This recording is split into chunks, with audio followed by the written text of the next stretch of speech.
تو نگام کنی بخندم ای دور چشات بگردم نازاد و تو قربون توی دوای دردم اینه یه تیک ماهی بابا عجب چشایی اینقدر خوبی جز عشق نمونده دیگه راهی.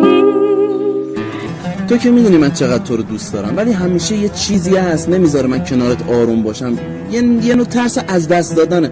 همش میترسم میگم نکنه یه روزی خانواده‌ت اصلا مخالف باشن از اینکه ما به هم برسیم، نذارن به هم برسیم یا ناراضی باشن. آخه چرا باید ناراضی باشن؟ آخه ببین من هنوز سربازی نرفتم، تازه درسم تموم شده، باید برم سربازی، بعد تازه بیام فکر یه کار باشم.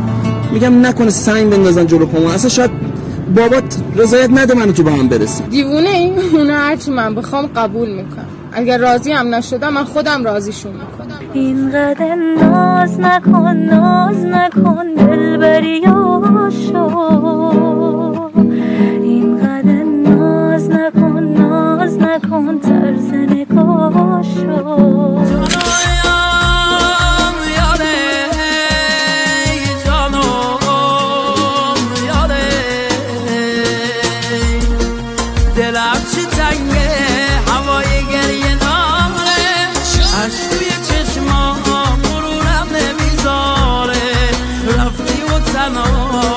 چشای این شهر ریخته تو قلبم همه غمای این شهر میخوام بخونم بغض توی گلومه انگار خیالت دوباره روبرومه نرو میمیرم خونم پای چشاته درگیرتم من غرورم زیر پات.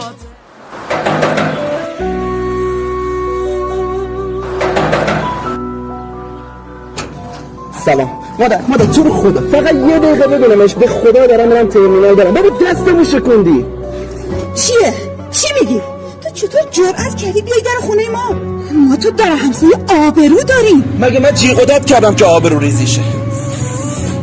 مگه من چیکار کردم ها؟ فقط یه چیزایی شنیدم اومدم مطمئن شدم. بابا 3 روز جواب منو نمیده. الان امروز که دارم برم پادگان گوشیم خاموش کردم گذاشتم خونه دیگه، مجبور بودم بیام در خونه تو. برو مادی برو مادر، با خدا تو عین پسر منی، عین بچه هم دوستت دارم. برو شر بکن نکن. اگه باباش صدامونو بشنوه بیاد دم در خون به پا میشه.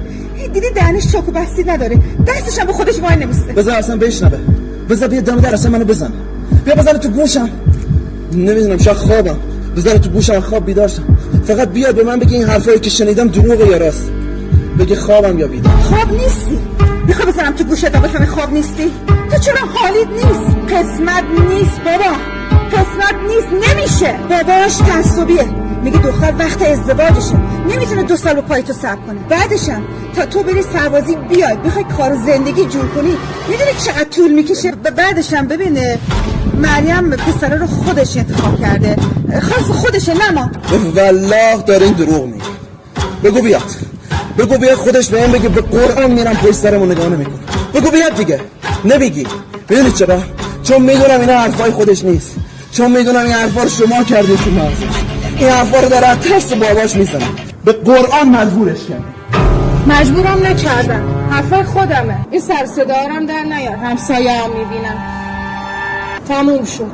اول پدر و مادرم بودن، منو به دنیا آوردن، بزرگم کردن، بعد تو اومدی تو زندگی. پس حرف اونا برام با ارزش تره. وقتی میگن نه یعنی نه. دلم برات صدا تنگ شده بود، 3 روز جوابمو ندادی. الان که جواب حرفاتو گرفت برو. پس چرا وقتی ازت پرسیدم اگه یه روزی بابات اینا خواستن از هم جدامون کنن نذاشتن به هم برسیم گفتی راضیشون میکنم؟ چی شد؟ یالا دیگه حالا برو راضیشون کن. چرا گذاشتی وابسته‌شم دم سربازی این حرفا رو بزنی؟ میرفتی برمیگشتی میدیدی عروس شدم خوب بود. الان بگم بهتر از اینه که برگردی ببینی نیستم. حرفای قشنگی میشنوم، برگردی ببینی نیستم. برای تو دختر زیاده، ما قسمت هم نبود. برای من دختر زیاده، برای تو هم پسر زیاد بود، ولی چشامون رو همه بستیم و تا اینجا شو با هم اومدیم. من که هنوز چشام بسته است، چشام کسی هم نمیبینه، اما تو مثل که خوب چهار چشمی دور بر تو نگاه کردی و اونی که میخوای انتخاب کردی. مبارکه. یه وقتایی یه چیزایی انتخاب نیست، اجباره، مجبوری تحمل کن.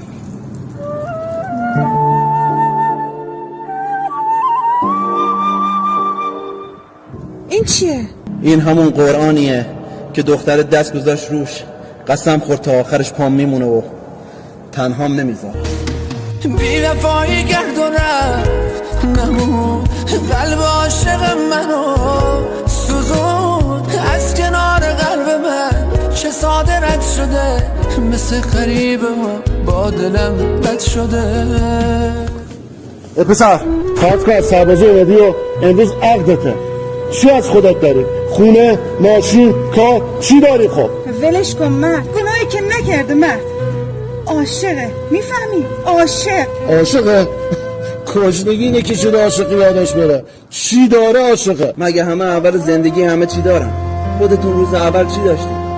دخترتون برام تعریف کرد، گفته وقتی از سربازی اومدین و رفتین خواستگاری مادرش شاگرد تعمیرگاه بودین و یه اتاق اجاره‌ای داشتین، ولی الان خدا رو شکر همه چی داریم. ما جوونانم خدا باید دستمون رو بگیره، همینجوری نمیمونه. راست میگه مرد، ما روز اول هیچی نداشتیم، با دست خالی رفتیم زیر یه سر.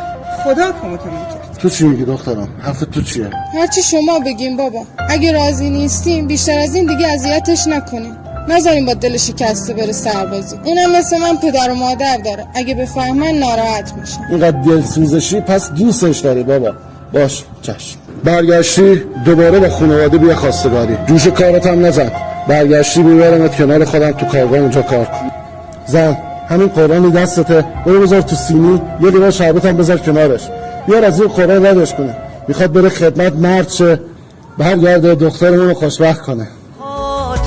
تو نمیمیره این عشق، قسم میخورم تا روزی که قلبم هنوز میزنه، تا وقتی که جونی توی این تنه، تو روزای خوب تو روزای بد، همیشه باهاتم قسم میخورم، همیشه باهاتم قسم میخورم.